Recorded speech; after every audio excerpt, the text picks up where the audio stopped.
Desafios do E-Social, o projeto que nunca termina. Primeiro ponto. Ano passado, houve vários murmurinhos, muita discussão. O E-Social é a coisa do demônio, não vou mais ter, vamos acabar com ele. Né? Bolsonaro não sabia exatamente do que se tratava, a equipe também não. Aí começaram a falar os 4 ventos, vamos acabar com ele. Bom, depois tomaram ciência e acabaram gostando muito dele, que afinal de contas é um projeto de Estado, não é um projeto de governo ou de partido. Tanto é que ele começou lá no governo do PT, mas o SPED começou lá atrás, no primeiro mandato do Lula, mas sempre foi idealizado pela Receita, que sempre teve aí as atividades cada vez mais informatizadas. Então aqui falou-se em acabar, mas hoje se fala no novo E-Social. Bom, então mas o que é o tal do novo E-Social?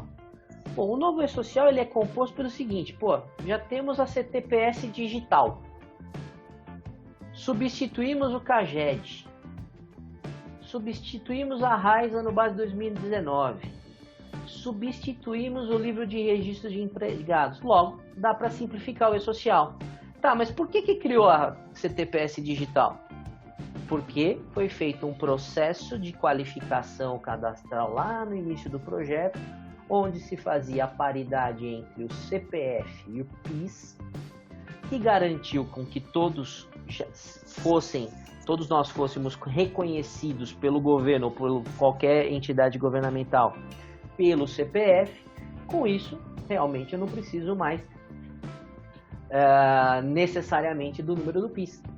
E a CTPS digital acaba sendo alimentada pelo próprio E-Social. A simplificação da substituição do CAGED, da RAIS, do livro de registro era prometida, mas nunca tinha sido divulgada, até que no final do ano passado foi divulgada e efetivada agora. Logo, saiu a tal da versão Beta 1.0, agora em fevereiro, que é uma versão para conhecimento das mudanças, ela ainda não é oficial, colocando essas simplificações. Mas na prática, o novo E-Social foi simplificado em decorrente da própria implementação dele. Tá ok? Bom, analisando a tal da versão Beta 1.0 com a versão atual vigente, que é a 2.5.01 da nota técnica 17 de 19, a gente identifica o seguinte. Foi divulgado um comunicado oficial dizendo o seguinte, o novo E-Social é tudo muito mais simples. Por quê? Reduziu o número de layouts. Vamos ver? Passou de 48 para 40 layouts. Bom, legal, 8 a menos. Expressiva redução do número de campos do layout, inclusive pela exclusão de informações cadastrais ou constantes em outras bases de dados, exemplo FAP. Legal, realmente, Pombas, se eu tenho o FAP divulgado pelo próprio governo todo ano, para que eu tenho que digitar de novo lá num campo do E-Social? Admite ele e acabou, legal. Tá, mas qual é a expressiva redução? Saiu de 2.713 campos para 2.079 campos. Bom, 700 campos no universo de 2000 até que é realmente expressivo, mas continua enorme. Bom, e mais que eles indicaram como simplificação e como vantagem? Ampla flexibilização das regras de impedimento para o recebimento de informações. Exemplo, alteração das regras de fechamento da folha de pagamento, as pendências geram alertas e não erros. Muito bem, se vai gerar um alerta e você tiver um procedimento de atuar nesse alerta, legal. Se você deixar passar batido, você vai ter problema, vai ter dor de cabeça depois. Então, isso requer um procedimento.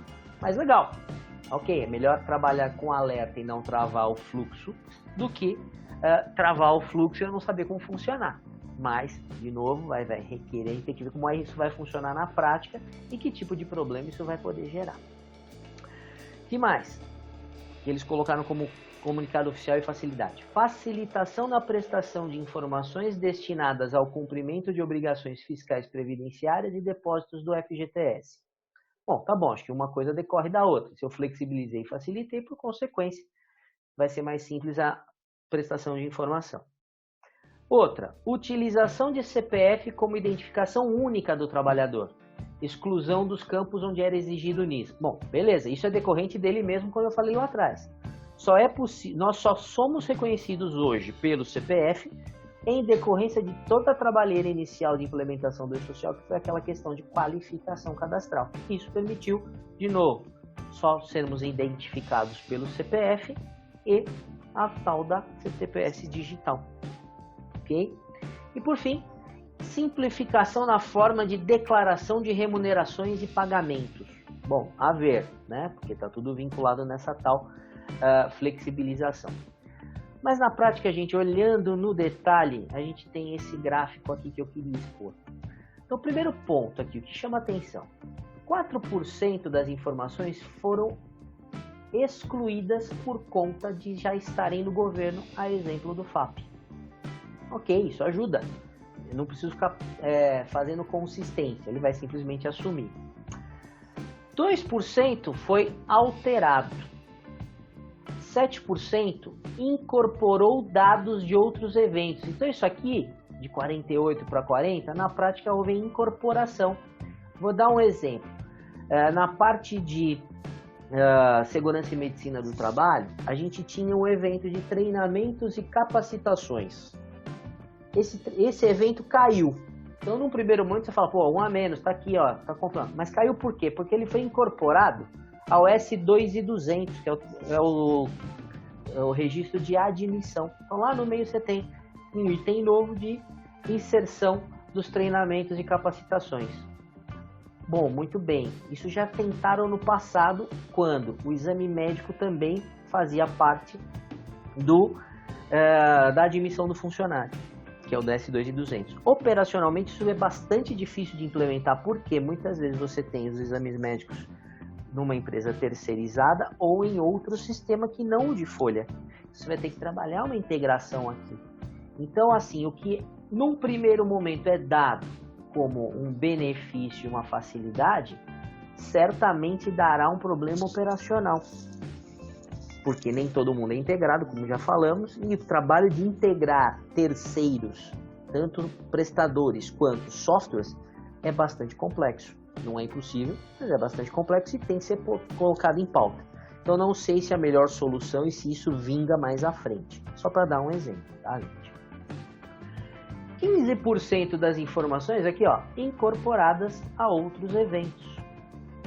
9% foi excluído. A grande maioria aqui, ó, 40%, não houve alteração. 4% houve expressiva simplificação, que está sendo creditada aqui na questão da facilitação, né, dos avisos e dos alertas e não de erros. 16% é setor público, então já não nos afeta tanto. E 2% foi incorporado a REINF. Saiu do E-Social, mas inflou a REINF. Então, gente, na prática, ok, houve uma simplificação, mas na prática uma simplificação de araque. Por quê? Para que o E-Social acabe ou seja simplificado para valer, a gente deveria ter uma simplificação da legislação. Aí eu pergunto a vocês, para ficar só na lei principal, que é a nossa Constituição. Houve alteração do artigo 7º da Constituição? Não teve. Ah, teve a reforma trabalhista, CLT. Tá bom, CLT é um pouco menor, né, do que a própria Constituição, embora seja o marco da legislação trabalhista. Mas na prática ela não alterou. Então, se eu quero ter um controle informatizado das relações de trabalho no Brasil, e esse é o E-Social, combinado com o REINF e DCTF Web, só se eu não exigir alguns itens ou se eu mudar a legislação. Como isso é muito mais difícil, ok, simplifico no que dá, desburocratizo no que dá, mas na essência, gente, não tem grandes alterações não. Tá ok?